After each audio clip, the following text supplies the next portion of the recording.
Hello, everyone. Welcome to our Estrella virtual visit series. I'm Allison Campbell with Estrella Consulting, and I'm so excited to welcome Clarissa Russell from Eastern Michigan University. Our virtual visit series is designed to introduce you to a variety of colleges and allow for us to get to know the institutions and their staff in a more personal way. So thank you, Clarissa, for joining us. Thank you for having me. I'm excited to be here. Yes, yes, I know we've seen each other in person a variety of times over this, early part of the fall travel season. I'm excited to have you visit us for this virtual visit, and share all of your EMU knowledge with all of us. So, if you don't mind just taking a quick moment and just giving us a quick background, a little bit about yourself and how long you've been at Eastern, that'd be great. Perfect. So, again, thank you so much for having me. I really appreciate the opportunity to share about Eastern Michigan.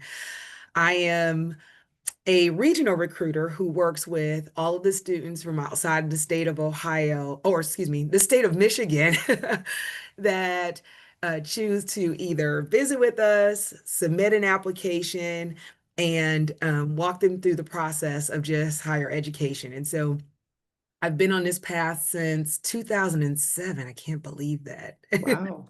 And so it's been great because Eastern's a four-year public university located in Ypsilanti, Michigan. And so for students who are looking for out-of-state option, but not paying a lot more, Eastern has been a wonderful opportunity for them to kind of explore an out-of-state option. So Definitely. Yeah. I mean, I feel like, as at Estrella, we work with students all over the country. We've had some international students as well, but, I'd say 70% of our students are within Ohio. And so if they're looking for an affordable out-of-state option, Eastern is definitely one that's at the top of our list. So we really appreciate that. And so you've been there almost 20 years, which is amazing. That's pretty rare. I feel like there's so much turnover in admission and higher ed. So they must do something good to keep you there. they do. I love it because being a regional recruiter, I'm based out of Ohio. However, I work for the university. So it's been great in that I can travel around to Pennsylvania or throughout the state of Ohio, Illinois, Indiana.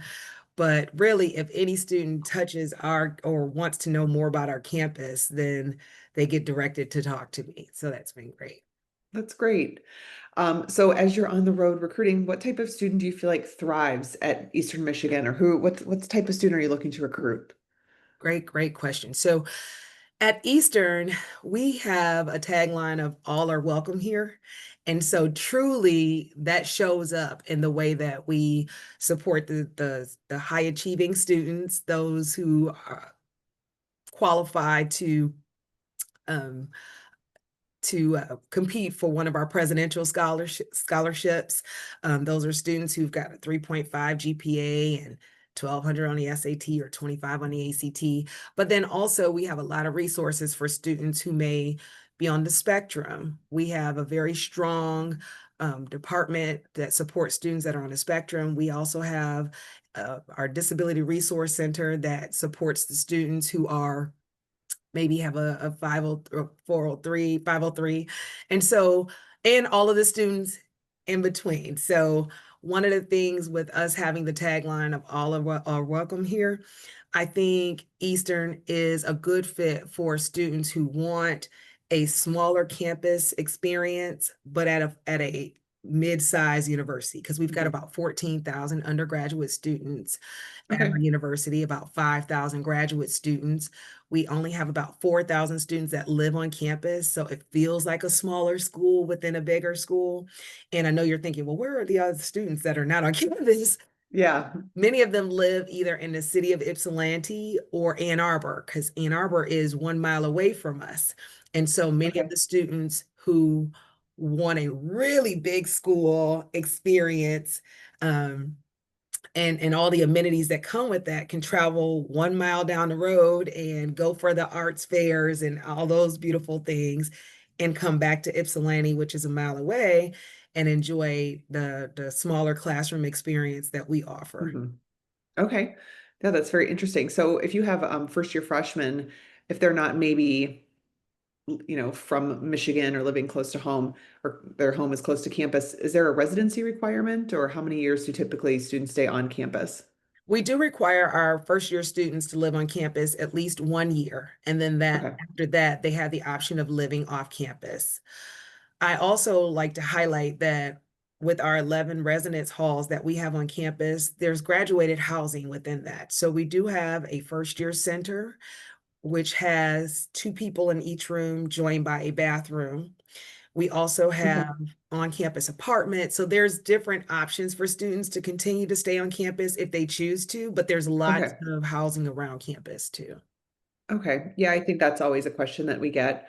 And it's usually more at the urban campuses, like what's the housing situation? Because, if they get a house their freshman year and if they're in Boston, New York, or even like Columbus, I mean, it's just so outrageous to live off campus that it's usually like a safer or more economical option to live in a dorm. So that's, I think, how does Ipsy compare to living in Ann Arbor? Or is there really not much of a difference? Totally different towns in that Ann Mhm. Arbor's um, the university that resides there, there's 50, 60,000 students. Hmm. And then our campus, as I shared, having about 20,000 students. They are different towns, and Ypsilanti does have its own downtown area that's very walkable, that a lot of students will go over and enjoy the restaurants and the arts there as well. But Hmm. Ann Arbor's a larger city than Ypsilanti. We're almost like a Okay. suburb of Ann Arbor, if you will. Okay. Okay. Yeah. But I should from also, like a oh, cost perspective standpoint, it's kind of the same to live in either one, or it's more economical to probably have an off-campus house near it's Eastern versus, definitely more economical to live yeah. in Ypsilanti than Ann Arbor. Yes, yeah, that's what I was guessing. I was like, I haven't been to Ypsilanti, but I'm guessing that I know how expensive Ann Arbor is, so Mhm. that's good to know. Okay, good. Well, at least we know that there's, guaranteed housing for freshmen, and if you would like to stay on campus, that's definitely an option, but the culture is more so that like students are moving off campus. Exactly, exactly. And the other thing I like pointing out about Ypsilanti, it's literally the definition of a college town. Like the grocery store, gas station, bowling alley, skating rink, all kind of caters to the students. Is that kind of a Hmm. town. And it's nicely located not only close to Ann Arbor, but Detroit is 30 minutes away. So if there's a Hmm. major concert or event that you'd like to access, De Detroit is right there. Toledo's 45 minutes away. So there's a lot of other major cities that are close. So students will have their education Monday through Thursday because we don't have Friday classes, which a lot of Oh, students think are really cool. that is cool. I didn't know that. So they can work or take advantage of an internship or externship or go and participate in some of the activities that are in the other major cities that I'd share. And in Okay. Ypsilanti too. So let me not stay that there. Yeah, just accessible, if you have some students that are from out of state, if they need to take a flight in, they have that option. And I think Detroit Airport is one of the best in the country. It's just so nice. It really is. And it's only 20 minutes away from our campus. That's great. That's really nice to know. So what type of admission trends are you seeing? You said you primarily deal with students that are coming from out of state, but even in state as well. Like, what are you seeing, like types of students or particular majors maybe that are really taking off? Can you kind of give some insight into that? Absolutely. So we are finding education is how we were founded. So we have lots of students that choose Eastern from the perspective of either wanting to be trained as an early childhood education educator, elementary ed, secondary ed, or becoming a school principal, counselor, etc. So education is still remaining strong for us. Mhm. Our College of Business for the last 25 years has been the top 10% of all colleges of business in the United States. And there are a number of students that we have who participate in our business programs, especially internationally. Our international students are very attracted to our business programs and domestic, but I certainly see those trends happening on campus.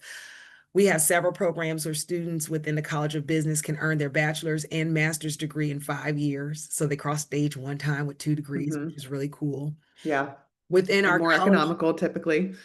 exactly, Hmm. exactly. And then our College of Health and Human Services, our programs like nursing, occupational therapy, social work remain strong for us. And students can earn their bachelor's and master's again in a 5 year. So we do have a 3+2 program within those. Okay. And athletic training is also a pretty strong program in those who want to become physician's assistants.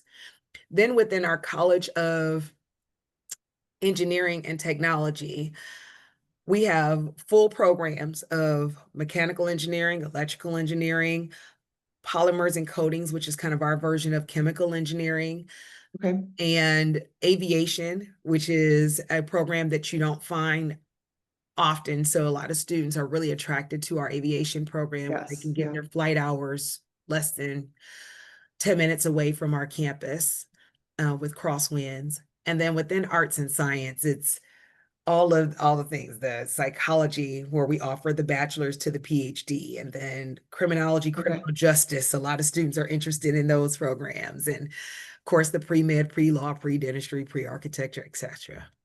Okay. And of those programs that you mentioned, is there anything that is more competitive or like minimum requirement? Like I have a couple students that are looking into nursing, so have had to be mindful of like, do they require a test score or is it more competitive for testing or for nursing versus some of the other colleges? So can you speak to that a little bit? Specifically for nursing, it is a competitive program. It does require secondary admission. I do encourage students not only to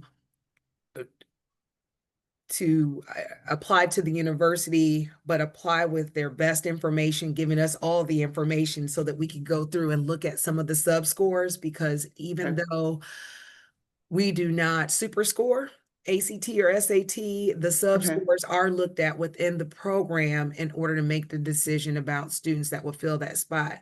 We offer 80 spots per year for the bachelor's degree and about 40 slots for the master's degree each year. Okay. And if a student is not chosen when they initially submit their application for nursing, there are courses that they can take that can continue them on that path. So not every student is admitted their first time. Instead, some students will take additional courses and then apply for the nursing program. Okay. Are there any other programs that are competitive as well that would require, probably stronger test scores or a secondary look? Yep. So our engineering programs, which again includes aviation, our cybersecurity, our engineering programs, Okay. educate our College of Business requires a secondary admissions application. Okay. Our our College of Education also requires a secondary admissions application as well. Okay. All right. Good to know. I'm just taking some notes for our Oh yeah. team. So if you hear the click clacking, that's just me. But that's good to know. And I know, I mean, I have a student that's also interested in aviation. So I mean, it's so varied at the different Mhm. universities, like what they're requiring. Is it just, a direct entry? Is it you need to get accepted into a college first and then do a secondary application or a secondary review? So it's good to kind of keep all of this straight. And also, too, if you're a test optional school, but not test optional in particular programs, that's something we need to know as well, as we're kind of advising students. So with the test optional for our admissions process, students who have earned a cumulative GPA of a 2.5 and higher do not need an ACT or SAT for admission. Okay. However, if a student is below a 2.5, there's a sliding scale of ACT or SAT versus the GPA. So the higher the Okay. GPA is, the lower the test score can be, and vice versa. I will say, Okay. however, in all cases, I recommend that a student provide their ACT or SAT scores because it would never hurt their admission, but it certainly could make them eligible for some of our higher scholarships. And so Okay. a student would have to submit those in order for us to consider them for some of our scholarships, because we all know it's one thing to be admitted and it's something else to pay for your education. So some of Yeah. our higher scholarships will require test score. Okay. And is there like maybe a rubric or something that's on your website so a student might know like, oh, if I can get a 25, that will elevate me into the next bracket for scholarship, or is it just based on whoever's reading the application to kind of divvy out that merit scholarship money? So yes and yes. So it is on our website. Our presidential scholarship is on our website, as well as our Emerald scholarship and how it's spelled out.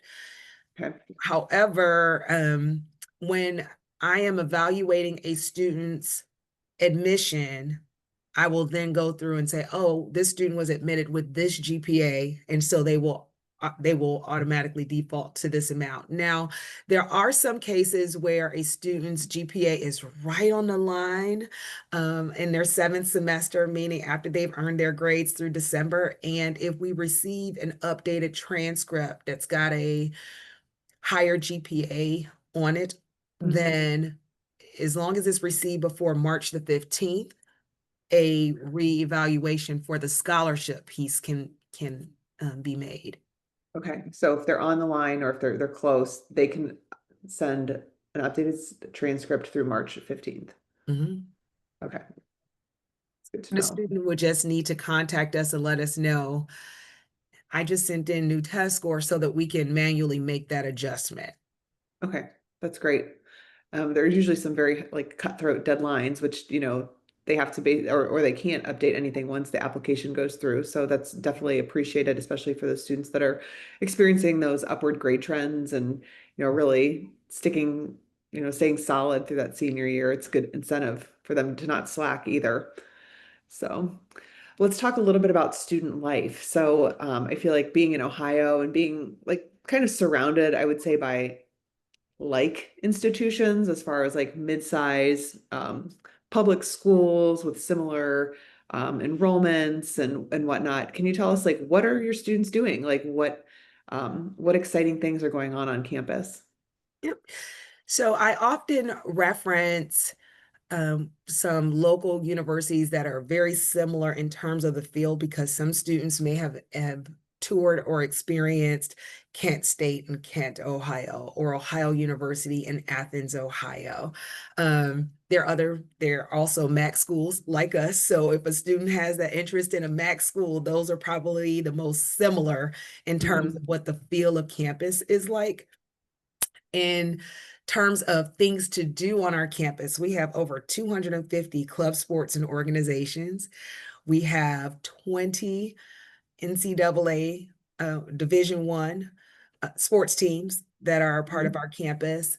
We have, and that ranges everywhere from women's golf and women's soccer to football and basketball and all the things. So there's lots Hmm. of activities for students. Now, if students are not interested in becoming a student athlete with one of our sports teams, we have tons of other things too, like Quidditch clubs and squirrel feeding clubs. So if a student comes to campus and there's something that they Those campus squirrels, man, they are making, I mean, if I was a squirrel, I would go to a college campus in a heartbeat. me They're just living it up. you and I both. Hmm. But there are great ways for students to plug into what we already have, but we have a lot of room for students to come and say, oh, there's three other students that also enjoy this activity. The four of us are going to start this Jack's Club on campus, and they have the Hmm. same rights to reserve rooms, access to equipment, access to funding as any existing organization. So we're very inviting to students, kind of bringing who they are, but at the same time, got a lot of things that we can expose them to as well. Yeah, that sounds great.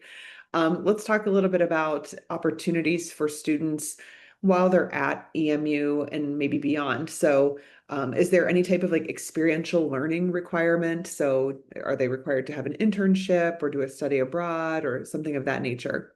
Great question. So we do offer study abroad opportunities for students. They can range anywhere from a week to a full semester. Students can go to the study abroad office and kind of ask, well, which trips are happening now? And so they will work with them to see what fits with Hmm. the student schedule. But it's not a requirement. It's just an enhancement to the education that a student might want to have. Okay. We also have internships, externships, co-ops that are built into some specific programs, but not all programs. For example, engineering requires a co-op, nursing requires clinicals. Um, some other examples are the physician assistant requires clinicals. The students who are going into education require a student teaching experience, which is very similar to a co-op or internship, Hmm. etc. So some of the programs do have them built in, some don't require it, but students can certainly receive credit for experiences they have. For example, when I was a student at Eastern Michigan, so I didn't say this in the beginning, but not only do I recruit for Eastern Michigan now, but I actually had my own experience being a student there. That's awesome. I did not know that. That's great. I think I used to recruit for my alma mater, so I think it's so easy to recruit for a place that you have passion for, stories about, the people, the heart of the people, like the type of student. So it's much of an easier sell. But during my time, I earned my bachelor's degrees in communication and healthcare administration, and I minored in African American studies. None of those programs required a co-op or an internship or externship. However, when Mhm. I returned back here to Ohio, I had a doctor who had the willingness for me to come in and do some things in her office so that I can get some experience in healthcare administration. I talked with my advisor, and they said, you must have this list of experiences, write a paper on it, come back, we'll have a conversation about what your experiences were. And I was able to earn some credit hours that I applied towards my education. So I kind of created my own internship, if you will. Yeah. Students can do that. You're not limited to only having the experience within the programs that require it. Okay.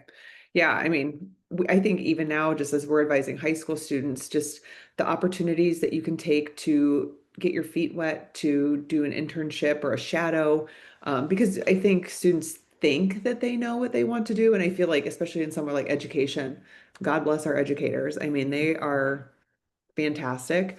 But I know countless people that have like, thought, oh, I'm going to go into education. And then they do that field experience in that first year. And they're just like, whoa, this Right. is way more than I could have anticipated. Or, it's just not a good vibe. Or maybe they want to move into from like being in a classroom to something that's more administrative focused. So getting that internship shadow experience, even before college, I think is advisable. But if you're in college, being proactive about that, not waiting till you're a senior, be like, maybe I should get some experience on that resume.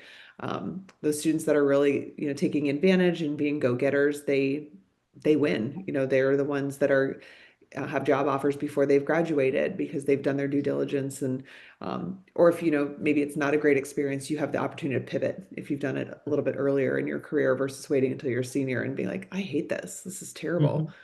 So Exactly. yeah. Okay. Well, that's good to know. Um, let's talk a little bit about, let's go back to what you said about student support, because this is one of the questions I typically ask, but you said like this is a place that all are welcome. And you mentioned having a program for students on the spectrum. So is that something that is defined, like it's got its own center program staff, or is that just basically like under the umbrella of disability support services, they kind of handle that. So if you could give more insight, because I feel like this is a really popular question is, LD&D programs that are very specific versus a disability services umbrella. Yep. And it's actually separate at our university. Okay. As I shared, education is a big part of how we were founded. And so within the College of Education, that's how that program became independent, I guess, from the DRC, the Disability Resource Center. Here I am with acronyms. Hmm. Yeah. um, but there is support. There's an evaluation of the student. There's support based on what their need level is. And that could look like quiet rooms, that could look like whatever the supports that are specifically needed for the student. There is an actual office that they can go to and and get the supports needed. Okay. All right, I will mark that down. Do you know, is there, you said DRC was like kind of the Disability Resource Center, but is there like a specific program aimed at the autism support? So DRC is one department, and Okay, then the autism program is a different department. So okay, okay, students are not lumped together in the same office gotcha. for supports. Okay, all right, that sounds great. All right. This is one question. We're kind of going back to scholarship because I knew we would circle back, but my colleague Jamie wrote an awesome blog a two falls ago, I believe, and it's all about hidden scholarships. So you mentioned like you're pretty transparent, with the presidential and the Emerald Award, and then, whoever the reader is, they can kind of like evaluate as a student is admitted what they would be eligible for. But are there specific hidden scholarships? Meaning, if you have an applicant and you're like, oh, you want to do art history, you need to, go on Scholarship Universe and do this, or we have scholarships for a particular demographic. So are there any scholarships that aren't evaluated for at the point of admission that you might steer a student to that might help them out with a couple extra $1,000 or $100 or whatnot? Absolutely. So at Eastern, there's three ways for students to get money. First is through their admission to the university. As we talked about, we will evaluate them for the scholarships that the admissions office can offer. Okay. The second way is tied to the FAFSA. So once they complete their FAFSA and we learn additional information about the household income, there are other scholarships that a student would be offered based on eligibility. And Mhm. then third are our departmental scholarships. And so Okay. oftentimes within our admissions office, we have relationships with what we call department liaisons. And so, for example, art, or theater arts, our our theater arts department has auditions for students that have interest in their area. And at times, they will offer scholarships before the student even starts in the fall their freshman year, Okay. or auditions, I should say. Excuse me. They will have auditions and offer scholarships. So there are departmental scholarships that are academic. There are scholarships that are based on athletics. There are Talent-based scholarships, essentially. talent-based. Exactly. Okay. Okay. All right. So if I have a student that, I could maybe just check on the website and see if there are anything that would be departmentally linked to their particular major. And I do see that a lot. They the arts, dance, music, theater, performance, sometimes Mhm. creative writing, Mhm. will have an additional like scholarship opportunity based on talent. So I will definitely keep that in mind.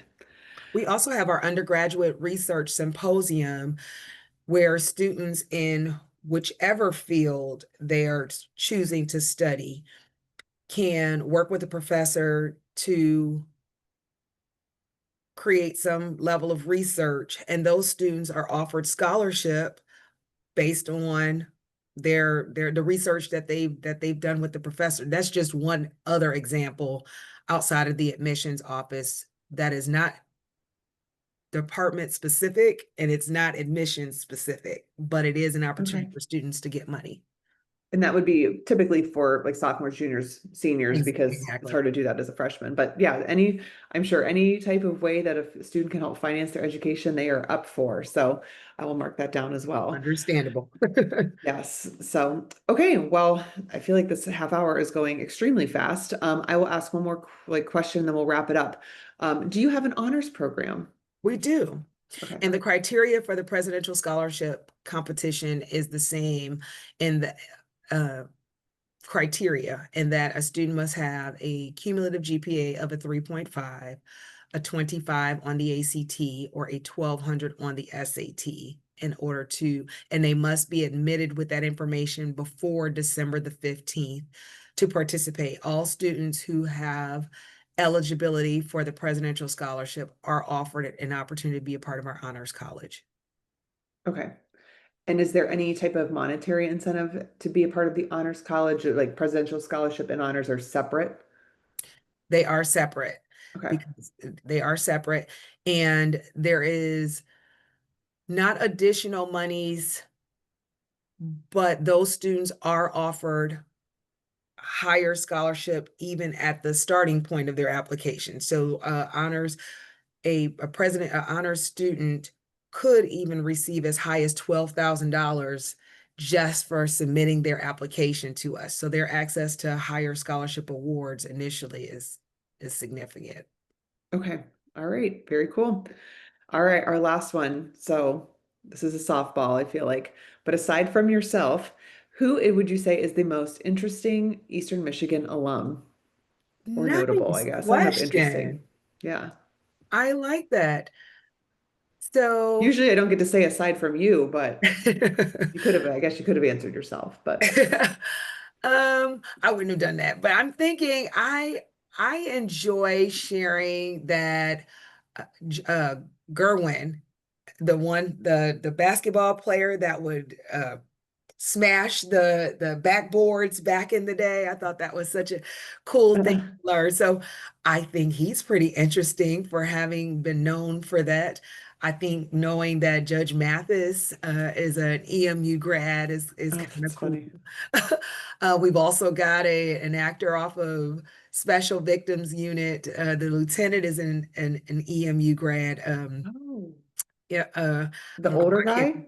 It's the guy with he has the white hair. It was oh special. He was the before I have to Google this now, I feel like. Dan Buren, but is it Dan Florek? Dan Florek. Yes, yep, I know who you're talking about. Okay, good save there. I am an SVU person, but I was like, I could probably think of his SVU name, but not his real name. So I'm glad you mentioned that. Well, So that's awesome. I love there's that you been had some to. amazing EMU grads that have come. Earl Boykins is from right here in Ohio. He was a Mm-hmm. basketball player who, Yep, I knew that name. yep, Earl Boykins. So And I think I told you when I saw you a few weeks ago at one of the fairs that I have a couple personal friends that are EMU grads that are educators. So definitely rings true with like what you said that that's really, your strength and you're really working to put great educators out into the world. And like I said they can't speak higher about their EMU experience and how they felt prepared for working in education. So excellent, that's excellent. I fantastic. love that. So, yeah. Well, thank you so much for your time, Clarissa. It was great seeing you. Thank you for sharing all of your insight. And if you're watching this, you want more information about Eastern Michigan, please feel free to reach out to Clarissa. So, have a great rest of your week. It was so nice to see you, and we really Likewise. appreciate it. Likewise. Enjoy the All rest right. of your day. You too. Take care. Goodbye.